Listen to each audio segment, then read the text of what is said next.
मैं चित्रा। मेरी शादी को अभी 1 महीना ही हुआ था कि मैंने सुना कि मेरी सास गर्भवती है। मेरे पति रंजन ने मुझे यह खबर दी। जब उन्होंने यह कहा तो मैं उनके चेहरे पर गुस्सा और नफरत साफ साफ देख रही थी। मुझे यह बताकर वह बिस्तर पर बैठ गया। उनका गोरा चेहरा क्रोध से लाल हो गया, लेकिन मेरी समझ में नहीं आया कि इसमें नाराज़ होने की क्या बात है। लेकिन उसका स्तब्ध चेहरा देखकर मेरी कुछ कहने की हिम्मत नहीं हुई। मैं चुपचाप बिस्तर के किनारे खड़ी रही। थोड़ी देर बाद वही गुस्सा फिर से गूंज उठा। क्या उन्हें शर्म नाम की कोई चीज़ भी नहीं बची इस उम्र में? छी छी, मैं अपना चेहरा बाहर कैसे दिखाऊं? शर्म से मेरा पूरा शरीर कांप रहा है। रिश्तेदार पड़ोसी क्या कहेंगे, और मेरे अपने दोस्तों और सहकर्मी भी क्या सोचेंगे? समाज में जो हमारी इज्जत है एक पल में ही नहीं, मैं और सोच नहीं पा रहा हूँ। लेकिन मैं समझ नहीं पा रही थी कि सास का गर्भवती होना समाज में हमारी इज्जत क्यों ख़त्म कर देगी। मेरा पति अभी 24 साल का है। उसके बाद मेरी एक ननद है, उसका नाम मैत्री है, वह 21 की है। सुना है मेरी सास की शादी बहुत कम उम्र में हो गई थी। उनका पहला बच्चा रंजन है। ऐसे भी सास की उम्र ज़्यादा नहीं है और दिखने में भी सुंदर है। गोरा रंग, कद भी ठीक ठाक और गोल सा चेहरा, इसलिए ही वह उम्र के हिसाब से छोटी दिखती हैं। मुझे समझ में नहीं आता मेरे पति किस बात को लेकर इतने नाराज़ हैं। मैं वास्तव में इस समय अपनी सास के साथ रहना चाहती हूँ। उन्हें अभी क्या खाने का जो जी कर रहा है पूछना चाहती हूँ। जब से मैं इस घर में शादी करके आई हूँ, सास ने मुझे अपनी माँ की तरह प्यार किया है। वह मेरी पसंद नापसंद का बहुत ख्याल रखी। सच कहूँ, इस 1 महीने में मुझे अपनी सास से बहुत प्यार हो गया है। मुझे रंजन की बातें सुनना अच्छा नहीं लग रहा था, इसलिए मैं चुपचाप खड़ी रही। आज शाम को मेरे ससुर ने हम सभी को ड्राइंग रूम में बुलाया है। रंजन, मैत्री और मुझे शायद सास की बात बताना चाहते हैं। ससुर ने जब भी रंजन को फ़ोन कर बुलाते थे तो रंजन कहीं भी हो जल्दबाजी में ससुर के सामने आ जाता था। दरअसल इस घर में सभी अपने पिता से थोड़ा डरते थे। पिता थोड़े डांट डपट कर बोलते हैं, लेकिन अंदर से बेहद नरम हैं। वे पास के एक स्कूल के प्रधानाध्यापक थे, भारी व्यक्तित्व वाला व्यक्ति। मेरा उनसे इस 1 महीने में ज़्यादा बातें तो नहीं हुई है। हालांकि सुबह की चाय और दोपहर का नाश्ता मेरे बिना उनको भाता नहीं। उन्होंने मुझे हमेशा बेटी कहकर बुलाया है। दूसरे दिन इतनी समय तक रंजन घर लौट आया करते थे, लेकिन आज शाम ढलने के बावजूद घर नहीं लौटा। मैं खुद ही खुद को दोषी महसूस कर रही थी। पिता माँ बात करने के लिए बैठे हों, लेकिन उनका बेटे का आता पता नहीं। रंजन रात करीब 8 बजे घर लौटा। कमरे में घुसने के बाद वह फ्रेश होने के लिए वॉशरूम चला गया। मुझे कुछ कहने का मौका ही नहीं मिल रहा था। दूसरा दिन होता तो मैं, सासू माँ और मैत्री साथ में अलग अलग नाश्ता बनाते थे, लेकिन रंजन के ऑफिस से लौटने के बाद हम सब ड्राइंग रूम में बैठकर बातें करने लगते थे। लेकिन आज सब कुछ बेकाबू होता नज़र आ रहा है। मैत्री ने दोपहर को खाना खाने के बाद अपने कमरे का दरवाज़ा भी बंद कर लिया और अभी तक नहीं खोला। मैं कह नहीं सकती कि भाई बहनों के साथ ऐसा क्या हुआ। आधे घंटे बाद रंजन फ्रेश होकर बाहर आया और उसने कहा, क्या हुआ, कुछ बोलोगी? तुम ऐसे क्यों खड़ी हो? मैंने धीरे से पूछा, पिताजी ने आपको बुलाया था, क्या आप भूल गए हैं? मेरी बात सुनकर रंजन का चेहरा गुस्से से लाल हो गया। उसने तमतमाते हुए कहा, मुझे उनकी बात सुनने की कोई इच्छा नहीं है और मैं तुमसे एक बात कह रहा हूँ। तुम मेरी पत्नी के रूप में इस घर में आई हो। मैं जो कहूँगा तुम वही करोगी। बहुत अधिक दिमाग चलाने की ज़रूरत नहीं है। Mind it. मैं चकित होकर खड़ी रह गई। मैं रंजन की बीवी हूँ, इसलिए सास ससुर की तरफ से नहीं बोल सकती। मैं कुछ नहीं कह सकती। मैं इस घर में नई हूँ और रंजन से थोड़ा डरती भी हूँ, इसलिए मैं चुपचाप बैठ गई। रंजन वापस आ गया है? मेरे ससुर ने हमारे घर के दरवाजे पर आकर पूछा। रंजन कोई जवाब नहीं दिया। वह अपने मोबाइल के फेसबुक पर व्यस्त है। मैं उसके व्यवहार से हैरान थी। उसे जवाब नहीं देते देख मैंने कहा, हाँ पिताजी, वह वापस आ गए हैं, आप अंदर आइए। रंजन ने मुझे घूर कर देखा। पापा ने कहा, नहीं बेटी, मैं अभी नहीं आऊँगा, तुम लोग ड्राइंग रूम में आ जाओ। मैं और तुम्हारी माँ तुम लोगों से कुछ बातें करना चाहते हैं। मैं रंजन की ओर देखती हूँ। वह गुस्साए हुए चेहरा लिए कुछ बुदबुदाते हुए उठकर बैठ गए। पिताजी बड़े सोफे पर बैठे हैं, माँ उनके बगल में बैठी हैं। रंजन सामने वाले सोफे पर सिर झुकाए बैठा था और मैं उसके बगल में खड़ी थी। मैत्री को कई बार बुलाया लेकिन उसने दरवाज़ा ही नहीं खोला, सिर्फ इतना ही कहा, प्लीज़ मुझे परेशान मत करो, मुझे अकेला रहने दो भाभी। फिर मैं क्या करती, ननद के बिना ही वापस आ गई। सासू माँ को देखकर मुझे बहुत तकलीफ़ हो रही थी। एक दिन में ही सुंदर चेहरा काला पड़ गया है, आंखों के नीचे गहरी काली स्याही, सूजी हुई आंखें, लगती है जैसे बहुत रोई हैं। सासू माँ आज पूरे दिन कमरे से बाहर नहीं निकली। मैं कई बार उनकी कमरे का आसपास से जानबूझकर गुजरी, मगर उनकी ओर से कोई प्रतिक्रिया नहीं मिली। दोपहर को पिताजी खाना लेकर उनके कमरे में दे आए थे। एक दिन में ही सासू माँ ने अपनी क्या हालत बना ली, उनको देखकर मुझे रोना आ गया। तभी रंजन ने कठोर स्वर में कहा, क्या कहने के लिए बुलाए थे, जल्दी कह दीजिए। उनके बेटे ने कभी अपने पिताजी से इस तरह से बात नहीं की थी। पिताजी ने फिर भी खुद को काबू किया और धीरे से कहा, तुम्हारी बहन नहीं आई, मैंने तो सबको बुलाया था। रंजन ने कहा, कोई नहीं आना चाहे तो उसे ज़बरदस्ती ले आऊं? चित्रा तो गई थी बुलाने, वो न आए तो हम क्या करें? सासू माँ ने निरीह नज़र से अपने बेटे की तरफ देखा। पिताजी ने बिना किसी ढोंग के कहा, तुम लोगों ने सब कुछ तो सुना ही है। रंजन गुस्से से लाल होते हुए कहा, हाँ सुना है। अब तुम लोग इस बारे में कुछ कहना चाहते हो? अब मैं आपको क्या कह सकता हूँ? आपने कहने लायक कुछ छोड़ा है क्या? हम लोगों के सामने किस मुंह से जाएं? आप लोगों ने हम लोगों की इमेज ही खराब कर दी है। मैं अपने सास ससुर को देखती रही, मानो उन्हें अपने कानों पर विश्वास ही नहीं हो रहा है। रंजन को आश्चर्यजनक होकर पिताजी देख रहे थे। पिताजी ने कहा, क्या हमारे कारण तुम लोगों की छवि बर्बाद हो गई है? रंजन ने अपना गला ऊपर उठाया और कहा, और नहीं तो क्या, मैं काम करता हूँ, वहाँ मेरे सहकर्मी हैं, मेरे दोस्त हैं, मैत्री की कॉलेज के दोस्त हैं। वे क्या कहेंगे जब वे सुनेंगे कि हमारे माता पिता इस उम्र में बच्चा पैदा कर रहे हैं? सोचकर ही शर्म सर से झुका जा रहा है। सासू माँ अब और नहीं सह सकी, वह रोने लगी। मैंने सासू माँ को कस के गले लगा लिया। रंजन कहते रहे, आपने एक बार भी हमारी मर्यादा के बारे में नहीं सोचा और फिर सबको बुलाकर सभा कर रहे हैं, ये बातें बता रहे हैं। पिताजी सिर झुकाए बैठे थे। मैं दोनों लोगों को देखकर बहुत कष्ट महसूस कर रही थी, लेकिन मुझे नहीं पता कि इस समय मुझे क्या करना चाहिए। पिताजी ने कहा, अब तुम लोग हमें क्या करने के लिए कह रहे हो रंजन? मैं आप लोगों से कुछ करने के लिए नहीं कह रहा हूँ, मैं बस इतना कह रहा हूँ कि अब आप लोगों के भले बुरे में नहीं हूँ। आप अपने तरीके से रहिए, मैं अपने तरीके से रहूँगा। मैत्री क्या करेगी यह उस पर निर्भर है। पिताजी ने रंजन के कॉलर को जोर से पकड़ा। उनकी आंखों में पानी आ गया और सासू माँ की आंखों से तो आंसुओं की धारा बह रही थी। पिताजी ने कहा, इसका मतलब है तुम इस घर की रसोई का बंटवारा करना चाहते हो? ससुर की बातें सुनकर मैं डर से कांपने लगी। सासू माँ भी डरे सहमे अपने पति की ओर देखने लगी। रंजन ने सोफे से उठते हुए कहा, मुझे इन लड़कियों वाली बातों पर कोई दिलचस्पी नहीं है। चूँकि यह घर आपका है, इसलिए मैं आपको इस घर से तो नहीं निकाल सकता, लेकिन मैं आपके साथ एक ही छत के नीचे नहीं रहना चाहता। इस बार सासू माँ जोर जोर से रो पड़ी। यह देख पिताजी ने अपने आंसू पोंछे और कहा, गांव में भी तो हमारा एक छोटा सा घर है, हालांकि वहाँ रहना थोड़ा मुश्किल होगा, फिर भी मैं वहीं तुम्हारी माँ के साथ रह लेंगे। रंजन ने कहा, इसकी कोई ज़रूरत नहीं है, वहाँ जाकर और जगहसाई मत कराइए। यह कहकर रंजन अपने कमरे में चला गया। इस हालात में बस कहने के लिए मुझे कोई शब्द नहीं मिल रहे थे। मैं बस अपने सासू माँ को कस के गले लगा ली थी। हम दोनों और कर भी क्या सकते थे आंसू बहाने के अलावा। इसके बाद से कुछ दिन बीत गए। घर में अब पहले जैसी जान नहीं रही। रंजन, मैत्री, पापा मम्मी से कोई बात नहीं करता। वे भी अपने आप में समाये हुए रहते हैं। जब तक बहुत ज़रूरी न हो कमरे से बाहर नहीं निकलते। कभी कभी ससुर जी सासू माँ को डॉक्टर के पास ले जाती हैं चेकअप के लिए।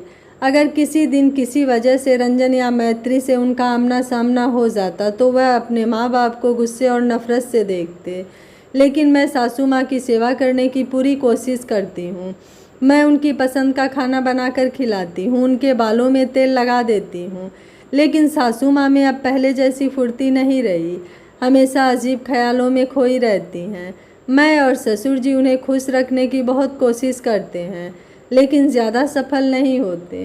रंजन को यह पसंद नहीं है कि मैं सासू माँ के लिए कुछ करूं, इसलिए रंजन का घर में रहने पर मैं सासू माँ के पास चाहकर भी नहीं जा सकती।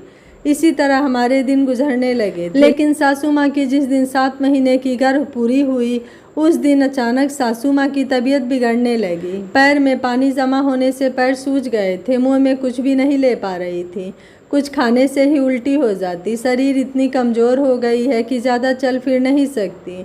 ससुर को अपनी पत्नी की बहुत चिंता है, वह बिना थके पत्नी की सेवा करते हैं। पिताजी उनके पैर दबाते हैं, उन्हें अपने हाथों से खिलाते हैं और जब वह उल्टी करती हैं तो सब कुछ पिताजी ही साफ करते हैं। मैं इसे आश्चर्य से देखती हूँ। मुझे लगता है कि सच में अगर कोई अपनी पत्नी से प्यार करता है तो उसके लिए वह बहुत कुछ कर सकता है। लेकिन इतना सब होने के बाद भी न तो रंजन का दिल पसीजता नजर आया और न ही मैत्री का। सास ससुर को इस हालत में देखकर मैं खुद को दोषी महसूस करती हूँ। इसी बीच एक दिन मेरी अपनी माँ ने मुझे फ़ोन किया। उन्होंने कहा, तुम कुछ दिनों के लिए हमारे यहाँ चली आओ। मैंने कहा, माँ तुम यह क्या कह रही हो? मैं उन्हें इस हालत में छोड़कर घर कैसे आ सकती हूँ? क्या तुम्हारा दिमाग खराब हो गई है चित्रा? तुम्हारी बूढ़ी सास को बच्चा होगा और तुम उनकी सेवा करोगी, फिर तुम उन सास के बच्चे को भी पालोगी। तुम्हारा अपना परिवार भी तो है, उसका कुछ सोचो। तुम्हारा अपना परिवार भी तो है, उसकी कुछ सोची हो। माँ की बातें सुनकर मैं हैरान रह गई। मैंने कहा, मेरी सास ससुर पति ननद ये सभी तो मेरा परिवार हैं। तुमने मुझे अच्छी शिक्षा दी है, लेकिन आज तुम ये बातें क्यों कर रही हो? और हाँ, ज़रूरत पड़ी तो मैं सासू माँ की मदद करूँगी और उनके बच्चे का परवरिश भी करूँगी। मुझे आशा है कि आप समझ गई होंगी। मैंने माँ को कुछ कहने का मौका दिए बिना ही फ़ोन रख दिया। आस पड़ोस में सास ससुर को लेकर हंसी मजाक का शोर मेरे कानों में आता था। एक दिन बगल के चाची ने मुझे देखते ही कहा, क्या बात है बहू, सुना है तुम्हारी सास के पाँव भारी हैं? मैं अपने क्रोध पर काबू रखते हुए कहा, हाँ आपने सही सुना है चाची जी, इस उम्र में यह कैसी बात हो गई? मैंने उनकी ओर देखा और मुस्कुरा कर कहा, इस उम्र में पति का प्यार कितनी पत्नियों को मिलता है चाची। इस मामले में मेरी सास तो सौभाग्यवती हुई, इसलिए ऐसी बात हो गई। चाची ने भौहें चढ़ाते हुए कहा, लगता है सास ने बहू का अच्छे से ब्रेन वॉश किया है। अगर आपको लगता है कि सास के लिए 2 शब्द कहना ब्रेन वॉश है तो ठीक है, अब मैं आती हूँ चाची। यह कहकर मैं चली आई।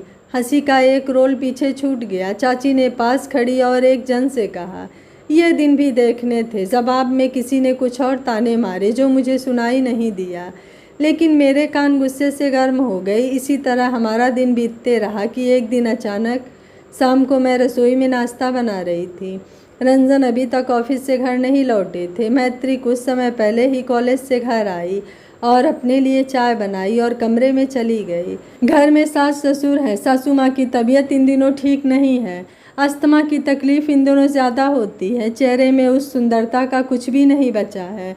मैं कोशिश करती हूँ कि जितना हो सके उतना उनकी ही पसंद का खाना बनाऊँ, लेकिन उनको खाने में कोई रुचि नहीं है। वह अक्सर बालकनी में बैठकर आसमान की तरफ देखती रहती हैं।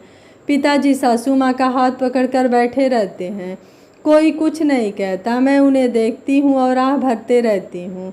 सोचती हूँ कभी कभी शरीर के रोग को दूर किया जा सकता है, लेकिन मन के रोग को दूर करने का कोई उपाय नहीं है।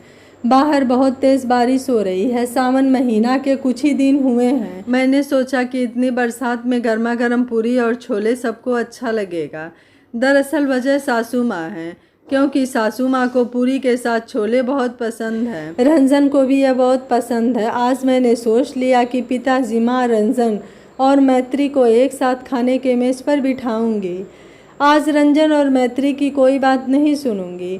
आज थोड़ी सख्ती दिखानी ही पड़ेगी। रसोई करते समय मैं सोच रही थी। इसी बीच पिताजी किचन के सामने आकर खड़े हो गए और कहा, बेटी हमारे कमरे में आना, लगता है तुम्हारे माँ की तबीयत ठीक नहीं है। सुनकर मैं चौंक गई। मैंने कहा, क्या कह रहे हैं पापा, माँ को अब क्या हुआ? पिताजी डरे सहमे बोले, मैं नहीं जानता बेटी, मुझे लगता है कि उसे अभी अस्पताल ले जाना चाहिए। मैंने जल्दी से अपने हाथ धोए और पिताजी के पीछे पीछे उनके कमरे की ओर चल दिया। मैंने जो देखा उसे देखने के लिए मैं तैयार नहीं थी। मैंने देखा सासू माँ बिस्तर पर लेटी करा रही हैं और जोर जोर से गुरु मंत्र का पाठ कर रही हैं। उनका गोरा चेहरा लाल और पसीने से भीगा हुआ था। मेरे हाथ पैर डर से काँप रहे थे। समझ नहीं आ रहा था कि क्या करूं। मैं खुद इस मामले में पूरी तरह अनुभवहीन हूँ। मैं अपने ससुर की ओर देखती हूँ। उन्होंने दौड़कर माँ का हाथ पकड़कर कहा, तुम्हें क्या बहुत तकलीफ़ हो रही है? मैं यहाँ हूँ, तुम्हें कुछ नहीं होगा। मैं तुम्हें कुछ नहीं होने दूँगा। मैं तुम्हें अभी अस्पताल ले जाऊँगा। सब्र रखो और भगवान को याद करो।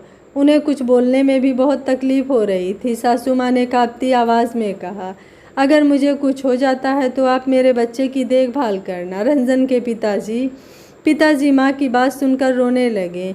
मैं सासू माँ के पास दौड़कर जाकर उनके सिरहाने बैठ गई और मैंने कहा, ऐसी बातें मत कीजिए माँ, आपको कुछ नहीं होगा। ऐसी बातें कहकर हमें हतोत्साहित न करें। मैं अभी आपके बेटे को फ़ोन कर रही हूँ, वह ऑफिस की गाड़ी से जल्द आ जाएंगे। सासू माँ को पापा के पास छोड़कर मैंने रंजन को फ़ोन लगाया। 1 बार, 2 बार, 3 बार, नहीं, रंजन फ़ोन नहीं उठा रहा है। मैं बार बार प्रयास करती रही, फ़ोन बजकर कट जा रहा था। इतना गुस्सा आ रहा था कि फ़ोन को पटक कर तोड़ देना चाहती थी। समझ नहीं आ रहा था कि क्या करूं। मैंने मैत्री का दरवाज़ा खटखटाया। मैत्री जल्दी आओ, देखो माँ कैसी कर रही हैं। मैत्री दरवाज़ा खोलती है और बाहर आती है। मुझे विचलित देखकर वह डर गई और पूछा, क्या हुआ भाभी, तुम ऐसे क्यों कह रही हो? मैं इतनी ज़ोर से रो पड़ी कि मेरे शब्द अस्पष्ट हो गए। बस इतना ही कह पाई, माँ की तबीयत बहुत ख़राब है। मैंने तुम्हारे भाई को फ़ोन किया पर वह फ़ोन रिसीव नहीं कर रहे हैं।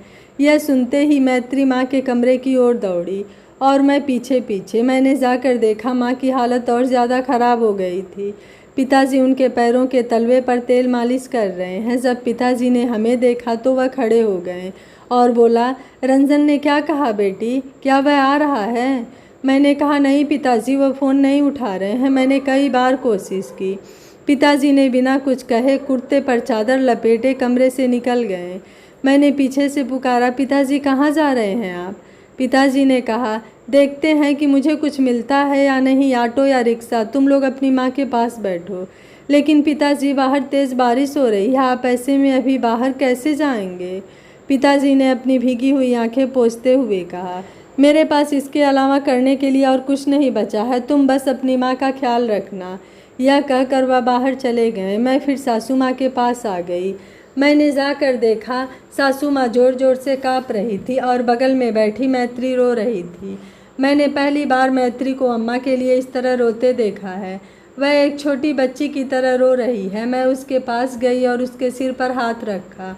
उसने तुरंत मुझे गले से लगा लिया और फूट फूट कर रोने लगी। उसने कहा, भाभी, मैंने अपनी माँ के साथ बहुत अन्याय किया। किसी भी तरह से मैं गर्भ वाली बात को स्वीकार नहीं कर पा रही थी, लेकिन आज माँ की ये हालत देखकर मुझे खुद से नफरत होने लगी है।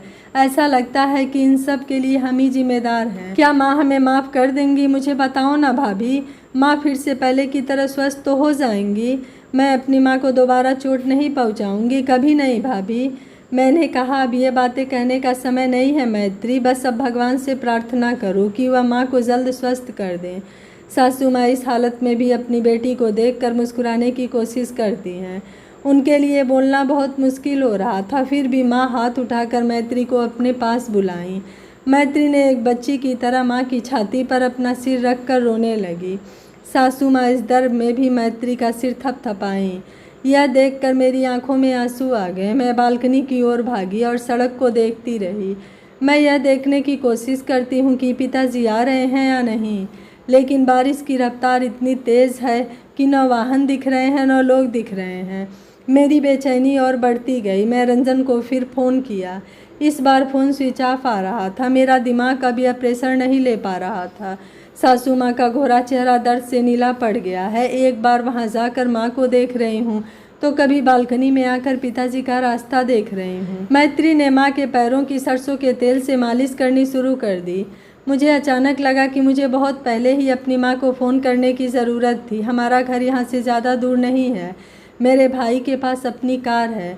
धिक्कार है, मुझे यह इतने लंबे समय तक याद क्यों नहीं आया। सच कहते हैं, अत्यधिक चिंता की अवधि के दौरान दिमाग अस्त व्यस्त हो जाता है। 2 बार रिंग बजने के बाद मेरी माँ ने फ़ोन उठाया। मैंने कहा, भाई कहाँ है? माँ घबरा जाती है और कहती है, क्या हुआ चित्रा, तुम्हारी आवाज़ ऐसी क्यों लग रही है? कोई परेशानी की बात तो नहीं? माँ, मुझे अभी ज़्यादा बात करने की फुर्सत नहीं है। सासू माँ की हालत बहुत ख़राब है। रंजन भी घर नहीं लौटे, उसका फ़ोन बंद आ रहा है। ससुर जी इस बारिश में ऑटो खोजने निकले हैं, तुम भाई को यहाँ भेज दो तुरंत अपने कार के साथ। सास को बहुत जल्द अस्पताल में भर्ती करने की ज़रूरत है। बात सुनकर माँ भी बेचैन हो गई। फिर उन्होंने कहा, लेकिन तुम्हारा भाई आज सुबह ही अपनी कार लिए शहर से बाहर गया है। जो उम्मीद बंधी थी वह भी खत्म हो गई। मैं अपनी माँ से कुछ और सुन नहीं सकी। मेरी माँ हलो हलो कर रही थी, लेकिन मेरे कानों में कुछ नहीं जा रहा था। मैं फिर सास के पास दौड़ी आई। सासू माँ एकदम सुस्त पड़ी थी। मैत्री डरा हुआ चेहरा लिए बैठी थी। उसने मुझे देखा और कहा, भाभी माँ इतनी सुस्त क्यों है, अब हम क्या करें। मैंने मंत्री को शांत होने को कहा। माँ के सिर को थपथपाया। 10 मिनट बाद पिताजी लौट आए, पूरी तरह से भीगे हैं। देखकर लगा जैसे कुर्ता और चादर को गीला कर बदन पर लपेटा गया है। पिताजी आते ही बोले, बेटी अब एक पल भी हम और देर नहीं कर सकते। मैंने एक ऑटो लेकर आया हूँ, यह सड़क पर खड़ा है। तुम लोगों को अपनी माँ को धीरे धीरे सड़क तक ले जाना होगा। क्या रंजन वापस आ गया है? मैंने अपना सिर नीचे किया और कहा, नहीं पिताजी, उनका फ़ोन बंद आ रहा है। पिताजी ने और कुछ नहीं कहा। उन्होंने सासू माँ को खुद ही उठा लिया और कहा, तुम लोग आना चाहो तो आओ, मैं इन्हें लेकर जा रहा हूँ। मैत्री कहने लगी कि वह भी माँ के साथ जाएगी। अपनी माँ को इस तरह भेजकर घर पर अकेले रहकर परेशान नहीं रहेगी। मैंने आँख भरते हुए उसकी तरफ देखा। मन ही मन मैंने सोचा कि आखिरकार मैत्री समझी। काश कुछ दिन पहले समझी होती। पता नहीं रंजन कभी समझ पाएंगे या नहीं। हमने जो कपड़े पहने थे उसी में निकल गए। जाने से पहले मैंने रंजन के फ़ोन पर संदेश भेजा, हम माँ को लेकर अस्पताल जा रहे हैं, आप चाहो तो वहाँ आ सकते हो। पापा ऑटो में ड्राइवर के पास बैठे थे। माँ के साथ मैं और मैत्री पीछे हैं। मैंने सास का सिर अपने सीने से लगा रखा है। मैत्री माँ की पैर दबाने लगी। पिताजी बार बार पीछे मुड़कर माँ को देख रहे हैं। मैंने सास का हाथ कसकर पकड़ रखा है ताकि वो हिम्मत न हारे।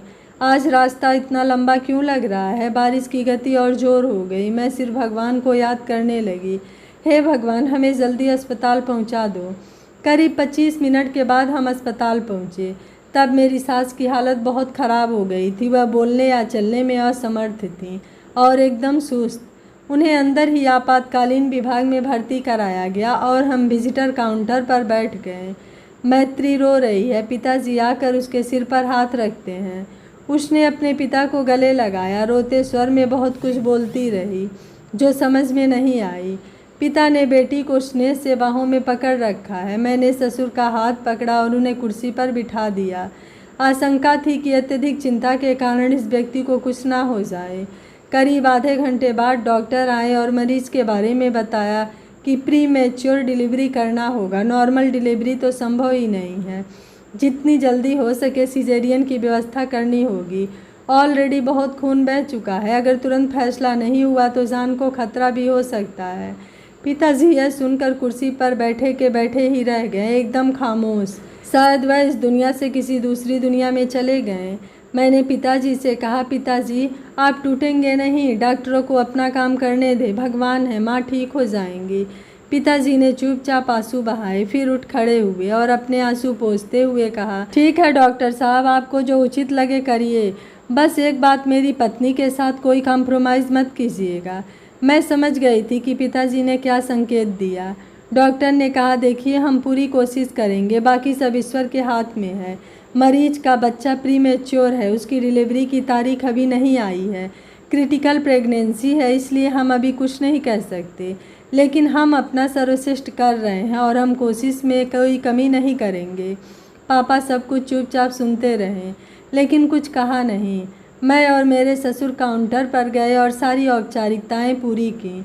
मेरे पास कुछ पैसे जमा थे जो मैं समझदारी से साथ लाई थी। वो पैसे भी अब काम आए। ससुर जी ने मेरे सिर पर हाथ रखकर कहा, मेरे पर तुम्हारा इतना कर्ज हो गया है कि मैं इसे कभी चुका नहीं सकता बेटी। मैंने उनका हाथ पकड़ा और कहा, फिर आप मुझे बेटी क्यों कहते हैं? क्या एक बेटी मदद नहीं कर सकती?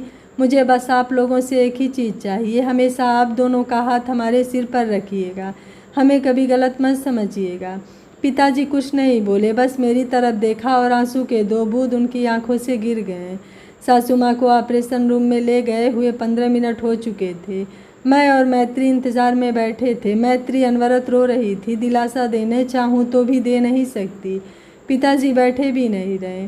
गलियारे के इस छोर से उस छोर तक सिर्फ आना जाना कर रहे थे। मैंने फिर से कोशिश की रंजन से फ़ोन पर बात करने की, लेकिन उनका फ़ोन अब भी स्विच ऑफ आ रहा था। मैंने बस एक आह भरी। फिर करीब 45 मिनट के बाद ऑपरेशन रूम का दरवाज़ा खुला और डॉक्टर बाहर आए। पिताजी पागलों की तरह डॉक्टर के पास दौड़े। मैं और मैत्री भी उनके पीछे पीछे चल दिए। तभी डॉक्टर ने कहा, बधाई हो, आपको बेटा हुआ है। हम लोगों ने दोनों हाथ जोड़कर भगवान को शुक्रिया कहा, लेकिन पिताजी ने बेचैनी से डॉक्टर से पूछा, और मेरी पत्नी कैसी हैं डॉक्टर?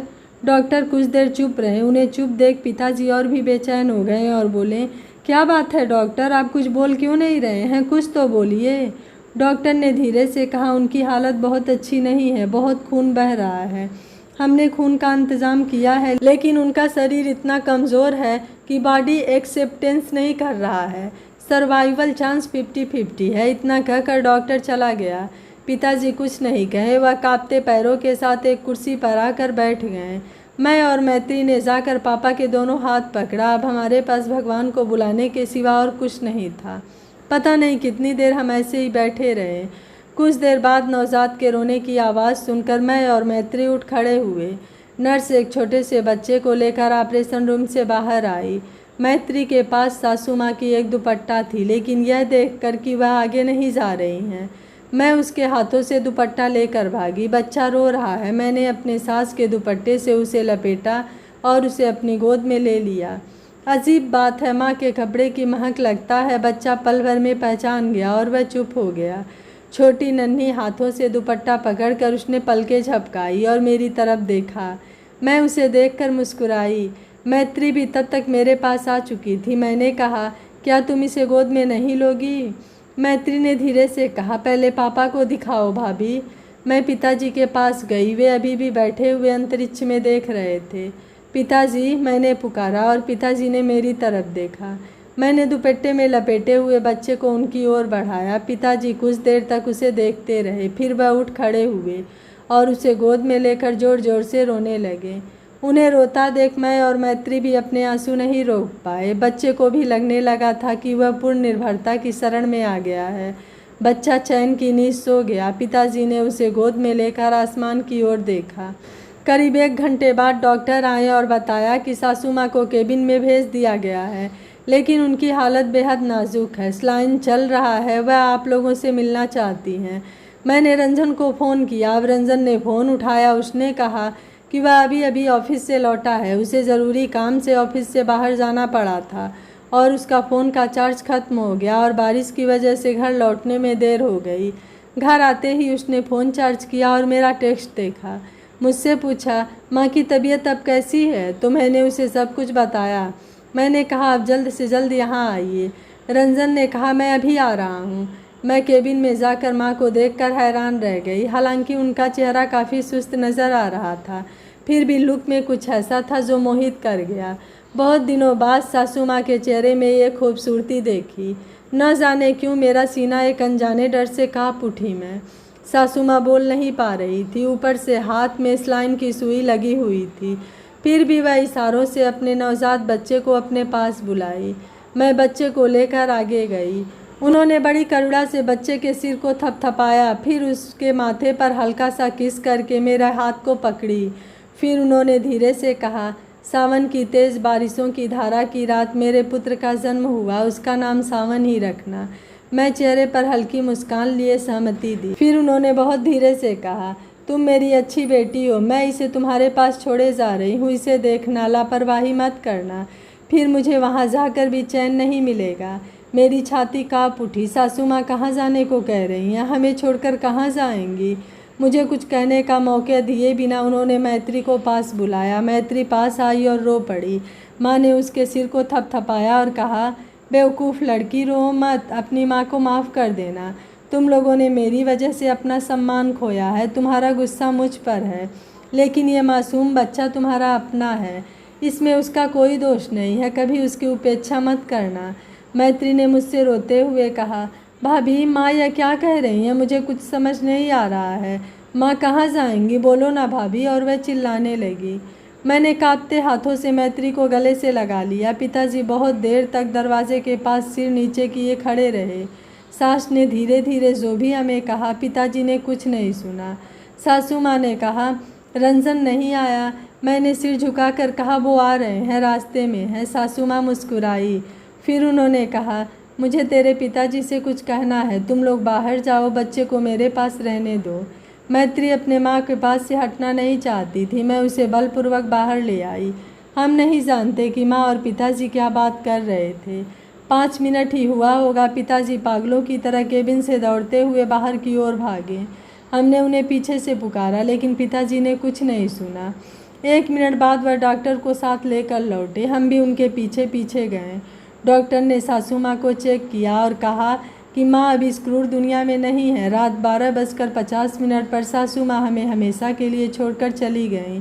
क्या अजीब है ना, जब कोई हमें बेइंतहा प्यार करता है तो हम उसके प्यार को समझ नहीं पाते। हमें लगता है कि उनका प्यार नगण्य है, इसलिए इसकी उपेक्षा करते हैं। लेकिन जब वह शख्स चला जाता है तो हम उसके प्यार की गहराइयों को समझ पाते हैं, लेकिन तब तक बहुत देर हो चुकी होती है। शायद मैत्री उस प्यार को समझ गई है, लेकिन उसने बहुत देर कर दी। अंत में सासू माँ मौत से ज़रूर हार गईं, लेकिन उनका प्यार जीत गया और यह देखने इस दुनिया में वह फिर कभी नहीं आएंगे। हम तीनों पत्थर की मूरत बन खड़े हैं, पिताजी, मैं और मैत्री। नन्हा सावन अभी भी अपनी माँ की गोद में पूरी तरह आराम से लिपट कर सोया हुआ है। उस बच्चे का छोटे से दिमाग को अभी तक यह समझ नहीं आया है कि दुनिया में उसकी सबसे शांतिपूर्ण जगह हमेशा के लिए चली गई है। मुझे घटित यह सब कुछ कल्पना सा लगता है। ऐसा लगता है कि जल्द यह निराशा टूट जाएगी और सासू माँ को अपने नन्हे बच्चे को गोद में लेकर खुशी से मुस्कुराते हुए देखूंगी। मैत्री ने मुझे गले से लगा लिया और सिहर उठी। उसे अब भी विश्वास नहीं हो रहा है कि वह अब फिर किसी को माँ नहीं कह पाएगी। जैसे रोना ही भूल गई है। वह एक जोड़ी लाल चौड़ी आंखों से सिर्फ अपनी माँ को देख रही है। सासू माँ का चेहरा देखकर मेरा दिल मरोड़ उठा। उनके चेहरे पर अब भी एक प्यारी सी मुस्कान है। कितना सुंदर चेहरा है। मैंने अपने ससुर की ओर देखने की हिम्मत नहीं कर पाई। मैं अब ससुर की उस दर्द भरी आंखों को नहीं देख सकती। मुझ में अब वह साहस नहीं है। मैंने उन्हें कांपते हुए अपने पत्नी के पास बैठे देखा। मैंने सावन को अपनी गोद में ले लिया। मैत्री को बाहों में लेते हुए मैं धीरे धीरे केबिन रूम से बाहर आ गई। माँ की गोद से निकालते ही बच्चा काँप उठा और रोने लगा। मैंने एक बार पीछे मुड़कर देखा। पिताजी माँ का हाथ पकड़कर चुपचाप बैठे हैं। करुणा की गर्माहट में माँ की हाथ अभी भी गर्म लगता है। मैं बाहर आते ही देखा रंजन आ गया। वह हमें देखते ही दौड़कर पास आया। मैत्री अभी भी इस घटनाक्रम से उबर नहीं पाई थी। उसका पूरा शरीर कांप रहा है। रंजन ने मेरी गोद में बच्चे की ओर देखा, लेकिन उसने उस पर कोई प्रतिक्रिया न दिखाते हुए कहा, माँ कहाँ है चित्रा, आप कैसी हैं? मैंने खामोशी से ज़मीन की तरफ देखती रही। मैं अपने आंसू नहीं रोक पा रही थी, इसलिए मैंने अपने होठ को दांतों तले दबाए आंसू बहाते हुए नीचे की ओर देखती रही। रंजन को मुझसे कोई जवाब नहीं मिला तो उसने मैत्री की तरफ देखा। मैत्री का रक्त रंजित चेहरा देखकर रंजन डर गया और ज़ोर से चिल्लाया, क्या कोई मुझे बताएगा कि माँ आप कैसी हैं? क्या हुआ माँ को? अरे कुछ तो बोलो। रंजन की आवाज़ में रोने की आवाज़ आई। मैत्री से अब और रहा नहीं गया। वह अपने भाई के सीने से लिपटकर चीखने लगी। अपने आंसुओं के कारण वह कुछ बोल नहीं पाती। रंजन को कुछ समझ में आता है। अधीर रंजन अचानक शांत हो जाता है। कांपते हुए हाथों से उसने अपनी बहन को गले लगा लिया। मैत्री लगातार चीख चीख कर रो रो कर कहने लगी, भैया हमारा सर्वनाश हो गया है, सब कुछ खो गया। माँ अब नहीं रही भैया, हम सबको छोड़कर माँ बहुत दूर चली गई। मुझे नहीं पता कि मैत्री की आवाज़ में क्या था। 9 महीने से परिचित रंजन मुझे अजनबी लगने लगा, जिसे मैंने इन महीनों में कभी रोते नहीं देखा। वह छोटे बच्चे की तरह बिलखने लगा। वह केबिन रूम की ओर दौड़ता है। मैं भी उसके पीछे पीछे जाती हूँ। मैंने जाकर देखा कि पिताजी अभी भी माँ का हाथ पकड़े हुए हैं और उनकी ओर देख रहे हैं। उनकी आंखों में आंसू नहीं थे, लेकिन उनके चेहरे पर कुछ ऐसा था कि किसी भी पत्थर की आंखों में पानी आ जाए। रंजन माँ के पास फर्श पर घुटनों के बल बैठ गया और माँ के दोनों पैरों को दोनों हाथों से पकड़कर खूब चूमने लगा। वह चीख चीख कर बोलने लगा, माँ ओ माँ, मुझे माफ़ मत करना माँ, मैं तेरा पापी बेटा हूँ माँ, मैं तुझे फिर कभी दुख नहीं पहुँचाऊँगा, तुम मुझे इस तरह छोड़कर मत जाओ माँ। रंजन की आंखों से अश्रुधारा प्रवाहित होने लगी। मैं इसे देखती हूँ और रोती रहती हूँ। लेकिन पिताजी रंजन की ओर नहीं देखे, वह सिर्फ अपनी पत्नी का हाथ पकड़े बैठे थे। एक नज़र वह अपनी प्रेयसी पर एक आखिरी नज़र डालते हैं। वह अपनी पत्नी के चेहरे की मुस्कान से नज़रें नहीं हटा पा रहे हैं। तभी मैत्री आई और पीछे से अपने भाई को गले लगा लिया। नन्हा बच्चा अचानक जाग उठा। वह शायद समझ सकता है कि उसे अब अपनी माँ की गंध नहीं मिल रही। वह बच्चा कभी नहीं समझेगा कि उसकी नींद के दौरान क्या हुआ। बच्चा भी तेज़ आवाज़ में रोने लगा। तीनों भाई बहनों की चीख पुकार से अस्पताल का माहौल भारी हो गया। केवल पिताजी की आंख से आंसू नहीं बह रहे थे, वह पत्थर की तरह एक जगह बैठे खामोशी से बैठे थे। मैत्री अपने पिता से लिपट जाती है, लेकिन पिताजी उससे कुछ नहीं कहते। माँ हमें छोड़कर चली गईं। देखते देखते 15 दिन बीत गए। इन 15 दिनों तक पिताजी ने हम में से किसी से बात नहीं की। अधिकतर समय पूजा पाठ में बैठे रहते थे या कभी बालकनी में बैठकर आसमान की तरफ देखते रहते थे। फर्क सिर्फ इतना है कि कुछ दिन पहले यहाँ अपनी प्रेयसी का हाथ थाम कर बैठते थे, अब अकेले बैठे हैं। कभी कभी जब आधी रात को उठती हूँ तो पिताजी के कमरे की बत्ती जलती हुई देखती हूँ। खिड़की से झांक कर देखती हूँ कि पिताजी खिड़की से आसमान को देखते हुए रो रहे हैं। इस घर में पहले जैसा जीवन नहीं है। माँ की सारी इस्तेमाल की सामानें पड़ी हैं, लेकिन जिसका है वह आदमी नहीं है। ये 15 दिन सावन हमेशा मेरे साथ ही है। मैत्री तब गोद में लेती है जब मैं खाना बनाती हूँ। रात में भी सावन मेरे पास ही रहता है। यूँ तो रंजन को अपनी माँ की मौत का बेहद दुख है, लेकिन इतने दिनों में उसने एक बार भी सावन की तरफ नज़र उठाकर भी नहीं देखा। सावन रात में मेरे साथ ही सोता है। मुझे यह देखकर आश्चर्य हुआ कि मेरे रात को सावन के कमरे में दाखिल होते ही रंजन अपना तकिया लेकर गेस्ट रूम में सोने चले जाते हैं। मैं इस बात से बहुत हैरान होती हूँ। ऐसा नहीं है कि रात में सावन ज़्यादा परेशान करता है, वह चुपचाप ही सोता है। रंजन अभी भी ऐसा क्यों कर रहे हैं? 15 दिन बीत गए हैं। माँ का सारा क्रियाकर्म हो जाने के बाद भी रंजन का व्यवहार कुछ समझ नहीं आ रहा था। मैंने फैसला किया कि रंजन से इस बारे में खुलकर बात करने की ज़रूरत है। सासू माँ के क्रियाकर्म में मेरा पूरा परिवार आया था। मैंने देखा कि मेरी माँ बहुत शांत थी और कुछ नहीं बोली। मैंने उसे सावन को दिखाया, उसमें भी उसने कोई प्रतिक्रिया नहीं दी। क्रियाकर्म समाप्त होने के बाद मैं सावन की अपनी गोद में सुलाने का प्रयास कर रही थी। इसी बीच मेरी माँ ने मुझे अलग से बुलाया। मैंने कहा, क्या बात है माँ, तुमने सबके बीच में मुझे अलग से क्यों बुलाया? माँ बहुत गुस्सा हुई और बोली, अरे चित्रा, क्या तुम कभी समझदार नहीं बनोगी? मैं काफ़ी हैरान थी। क्यों माँ, क्या हुआ? माँ का गुस्सा और बढ़ गया। क्या तुम नहीं जानती कि क्या हुआ? तुम्हारा अपना परिवार नहीं है? क्यों नहीं? बेशक है माँ। तो कब तक तुम दूसरों के बच्चों की परवरिश करोगी? मुझे अपने कानों पर विश्वास नहीं हुआ कि माँ क्या कह रही हैं। मेरे मुँह से एक शब्द तक नहीं निकला। माँ ने कहा, तुम्हारा अपना भविष्य है। कुछ दिनों के बाद तुम्हारा अपना बच्चा होगा और तुम हो कि सास के बच्चे का पालनहार बने बैठी हो। मैंने जोर से कहा, माँ, यहाँ हर कोई मेरा परिवार है। सावन भी मेरे परिवार का हिस्सा है।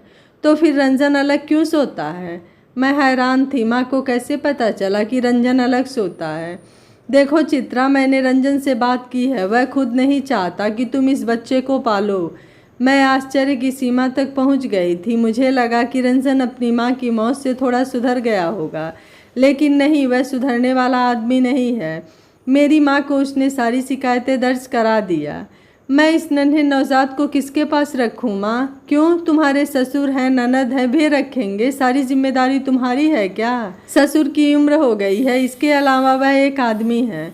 वह इतना छोटा बच्चा कैसे संभाल सकते हैं? और मैत्री, वह अभी भी सावन को स्वीकार नहीं कर सकी। ऐसा नहीं है कि वह उसे कभी कभी नहीं पकड़ती, लेकिन इतना भी नहीं कि वह उसे हमेशा संभालेगी।